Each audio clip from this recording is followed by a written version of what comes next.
บอก เดียแล้วก็มีบริษัทด้านพลังงาน บริษัทผลิตน้ำดื่ม คุณมนาเอาจริงๆมีทรัพย์สินราวๆ มันไม่ใช่แบบโอ้ยห้ามกันแบบเด็ดขาดหลักๆเป็นพวกห้ามสินค้า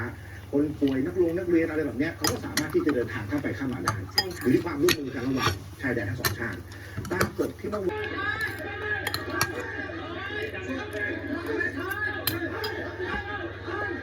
นี่แหละครับเป็นเหตุเมื่อวานนี้เอามาให้ดูอีกรอบหนึ่งเพราะว่าฐานพรานเขาต้องขอทานมาเป็นแม่บ้านรับจ้างที่บางกะปิ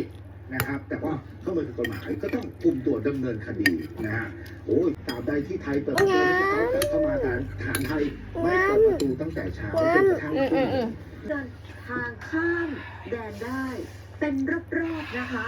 วันนี้จะเปิดให้เป็นรอบๆทีมข่าวรายงานว่าบรรยากาศเป็นไปด้วยความเงียบเห บ๊ายบายก่ งา อน ไม่พบว่ามีคำสั่งเปิดด่าน3 ชั่วโมง ยิ้มหวานก่อนยิ้มหวาน ผู้ชมให้คนไทย